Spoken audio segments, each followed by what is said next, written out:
Minneapolis is once again at the center of national attention.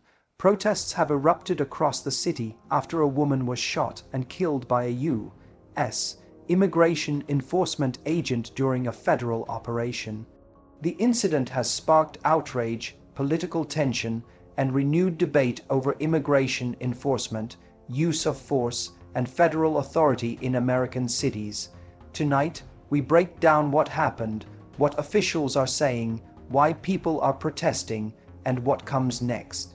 The incident occurred earlier this week in South Minneapolis during a federal immigration enforcement operation carried out by U.S. Immigration and Customs Enforcement, commonly known as ICE.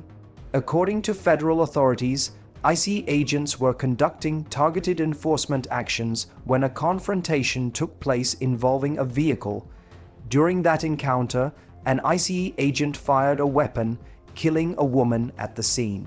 Federal officials have stated that the agent believed there was an immediate threat to officers' safety. However, local officials and witnesses have disputed that version, saying the woman did not pose a clear danger. The woman's death was confirmed by both federal and state authorities. Her identity was later released after notification of family members. At the heart of this controversy are sharply conflicting accounts. Federal authorities say the use of force was justified and occurred during a lawful operation. They claim officers feared being struck by the vehicle. Local leaders and eyewitnesses, however, argue that the situation did not warrant lethal force. Some say video evidence raises serious questions about the federal explanation. As of now, no final conclusion has been reached, and investigators say all evidence, including body, camera footage, and civilian video, is being reviewed. The shooting triggered swift political reaction. The mayor of Minneapolis publicly condemned the federal operation, saying ICE actions endangered residents and damaged trust in law enforcement. He demanded that federal immigration agents stop operating in the city. The governor of Minnesota also expressed concern, stating that an independent and transparent investigation is necessary to maintain public confidence. Meanwhile, federal officials defended their agents, emphasizing that immigration enforcement falls under federal jurisdiction. This growing divide highlights ongoing tension between federal immigration policy and local leadership in so-called sanctuary cities. Within hours of the shooting, protests erupted across Minneapolis.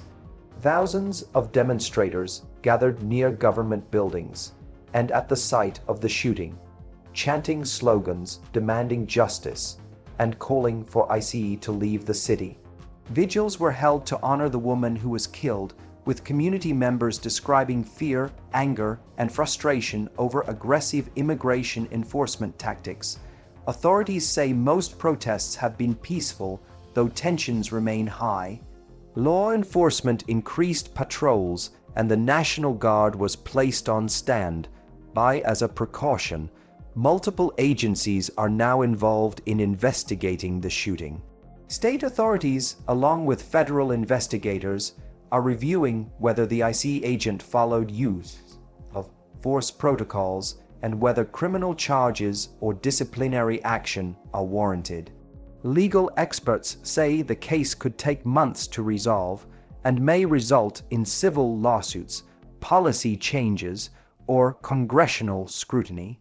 The incident is already fueling renewed debate nationwide over use of deadly force. Federal immigration raids accountability of federal agents as Minneapolis mourns. The nation watches closely. This case has become more than a single incident. It represents broader questions about power, policing, immigration, and justice in America. Investigators say facts, not politics, will determine the outcome. But for many residents, trust has already been shaken. We will continue to follow this story closely and bring you updates as more verified information becomes available. Thank you for watching.